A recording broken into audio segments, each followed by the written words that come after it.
क्या आप जानते हैं प्लूटो एक ऐसा ग्रह है जिसने अभी तक सूर्य का एक चक्कर पूरा नहीं किया, यानी कि इस ग्रह पर अभी तक एक साल पूरा हुआ ही नहीं है। इस ग्रह को 1930 में खोजा गया था और अभी तक इस ग्रह ने केवल सूर्य का 1/3 चक्कर लगाया है। यह प्लेनेट साल 2178 में अपना एक चक्कर पूरा करेगा। इस हिसाब से पृथ्वी पर 248 साल इस ग्रह पर एक साल के बराबर होंगे। रतन टाटा जैसे दिग्गज बिजनेसमैन को कौन नहीं जानता। रतन टाटा 4% अकेले देश की जीडीपी को कंट्रीब्यूट करते हैं। हर साल रतन टाटा 50,000 करोड़ के लगभग का टैक्स कंट्रीब्यूट करते हैं। पूरा आसाम, हिमाचल प्रदेश, उड़ीसा, गोवा भी इतना टैक्स कलेक्ट नहीं करते जितना टाटा ग्रुप अकेला देश को टैक्स देता है। पाकिस्तान के शेयर मार्केट का जितना मार्केट कैप है उससे ज्यादा टाटा कंपनी में टीसीएस का है। लोग सोचते हैं कि ये अमीरों की लिस्ट में क्यों नहीं आते। ये अपना 90% पैसा दान कर देते हैं। अगर ये दान न करते तो आज ये एशिया के सबसे बड़े अमीर व्यक्ति होते, मगर ये सच्चाई बहुत कम लोगों को पता है। भारत के ऐसे रतन के लिए वीडियो को लाइक करें और चैनल को सब्सक्राइब करें। इंडिया के ऐसे फेमस यूट्यूबर संदीप माहेश्वरी एक ऐसे इंसान जिन्होंने कॉलेज बीच में ही छोड़ दिया, बिजनेस शुरू किया उसमें फेल हो गए, स्टूडियो शुरू किया उसमें फेल हो गए, लेकिन आज यह इंडिया के सबसे सफल एंटरप्रेन्योर में से एक है और अपने सेमिनार और वीडियो के जरिए लाखों लोगों में एक अलग सी लेवल की एनर्जी भर रहे हैं, जिनके यूट्यूब पर 28 मिलियन से ज्यादा सब्सक्राइबर हैं। संदीप माहेश्वरी एक मोटिवेशनल स्पीकर होने के साथ साथ एंटरप्रेन्योर और फोटोग्राफर भी हैं। साथ ही वे imagebazaar.com नाम की वेबसाइट के सीईओ भी हैं, जो कि इंडियन स्टॉक इमेज का सबसे बड़ा कलेक्शन है। आपको सुनकर हैरानी होगी कि उनके वीडियो पर लाखों व्यूज आने पर भी वो 1 रुपया भी नहीं कमाते। साल में 365 दिन होते हैं और हर गुजरते दिन के साथ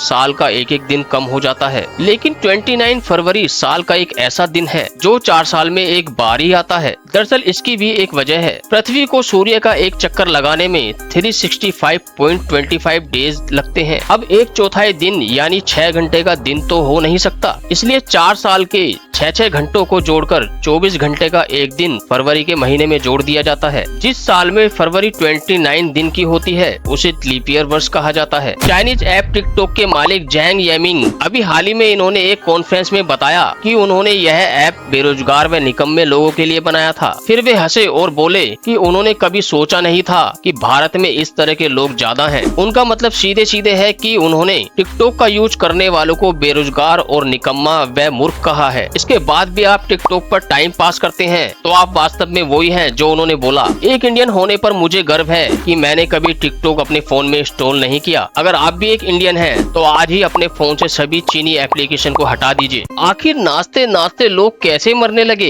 हिस्ट्री की ऐसी घटना हुई जिसके बारे में आज तक ना तो साइंस समझ पाया है। ऐसी ही एक घटना थी डांसिंग फीवर या कह लो डांसिंग प्लेग। एल्सासे के स्टोक्सबर्ग में डांसिंग प्लेग फैला था जिसने सभी को डरा दिया। ये अनोखी बात थी कि एक लड़की ने नाचना शुरू किया और आधे से ज्यादा गांव वाले उसके पीछे नाचने लगे। ये लोग कई दिनों तक नाचते रहे और फिर नाचते नाचते थक कर मर गए। ये बात जुलाई 1518 की है, जब फ्राउ नाम की एक लड़की अपने घर में नाचना शुरू करती है, लेकिन उसने कई घंटों तक बेहिसाब नाचना शुरू कर दिया। ये पागलपन चलता रहा और नाचते नाचते फ्राउ के साथ कई लोगों की मौत हो गई। सोचिए कोरोना की जगह ये बीमारी फिर से फैल जाती तो क्या होता। क्या आप जानते हैं अगर सूरज फट गया तो हमें लगभग 8 मिनट 20 सेकंड तक पता नहीं चलेगा, क्योंकि सूर्य की ग्रेविटी और लाइट को हम तक पहुंचने में इतना ही समय लगता है। सूरज के फटने की वजह से कुछ ही मिनट में सारे पेड़ पौधे ऑक्सीजन देना बंद कर देंगे। सूरज के फट जाने से चांद भी नहीं दिख पाएगा, क्योंकि चांद की अपनी कोई रोशनी नहीं है। सूरज के फटने से सुपरनोवा रेडिएशन होगा। इस रेडिएशन से धरती का एटमॉस्फेयर, समुद्र और पृथ्वी का पूरा हिस्सा बुरी तरह से झुलस जाएगा। इसके बाद तारों का मैटर बहुत तेजी से धरती पर बची चीजों को तबाह करना शुरू कर देगा। 8 मिनट 20 सेकंड के बाद पृथ्वी अपनी कक्षा से बाहर निकल जाएगी और इस तरह मानव जाति पृथ्वी के साथ भाप बनकर उड़ जाएंगे। इस तरह पूरी धरती नष्ट हो जाएगी।